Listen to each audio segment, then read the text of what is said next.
The late, great Steve Irwin was a legend when it came to irritating animals, and it clearly runs in the family. His wife Terry and their 2 children have been busy relocating crocodiles at the Australia Zoo.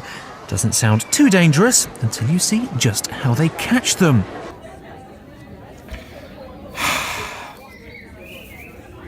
I was having such a relaxing day too. This is Croc What are you doing? What are you doing, bro? Why don't you just ask? Why doesn't anyone ever just ask you, Steve Irwin? Why doesn't anyone just ask us to move? Oh God, your hands stink of animals.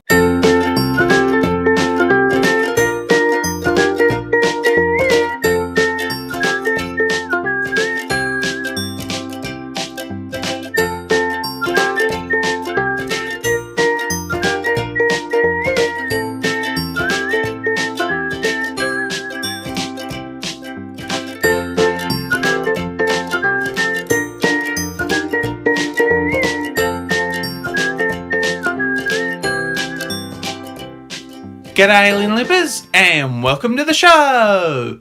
As I'm sure many of you know, Steve Irwin was a real charismatic guy helping all animals and especially my kind for many, many years. But in 2002 they had a strange idea of making a movie about... I'm going to be honest, I have no idea. I mean, was it a documentary? Was it an action film? I have absolutely no clue. While I was sitting there, I could literally feel myself slipping further and further into confusion. That's when I realised something. That was the point. The film was supposed to be a fun, nonsensical film designed to keep crocodiles and animals in general in the public eye. In 2001, there was a slow increase in the amount of crocodiles around the world, and particularly Australia, that were being hunted for handbags and shoes. Whew. Just like my poor Uncle Frank. Only a mere 88 years old when he passed.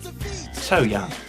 Anyway, Steve and his team felt that crocodiles were not so much in the public eye at that time, and felt that making a fun adventure romp with funny lines and an okay-ish story would be just the thing to teach kids and grown-ups as well as entertain them. Okay, I'm going to be honest, the story is a little far-fetched. But as the film is supposed to be just a fun adventure with a light-hearted feeling, I really can't be too critical. What I can be critical of, however, is Steve himself. My dad taught me from a very early age.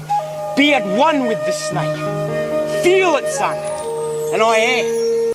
Steve clearly can't act and does basically what he does on his show.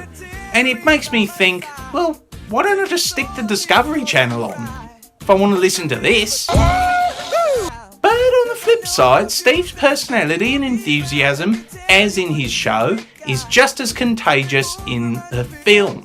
And you find yourself enjoying just how mad and over the top he can be at times. This film is a light-hearted adventure comedy that really seems to know how to use Steve and when to dial him down.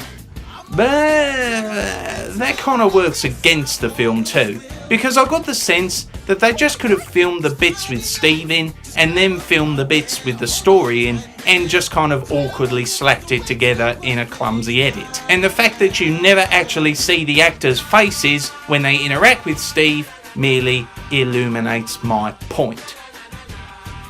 Overall, I'd say there's better environmental films out there, and with clearer stories and a better class of acting. But at the end of the day, it's Steve Irwin, and by crikey, you're gonna get what you get. What good is a fast car, a flash house and a gold-plated dunny to me? Absolutely no good at all.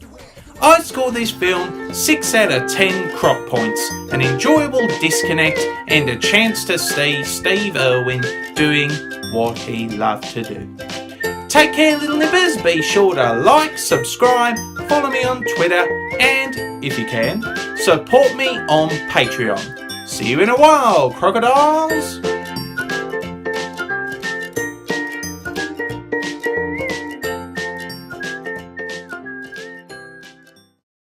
one thing that I, Steve Irwin, would want to be remembered for, is be remembered for passion and enthusiasm. Conservation is my job, my life, my whole persona.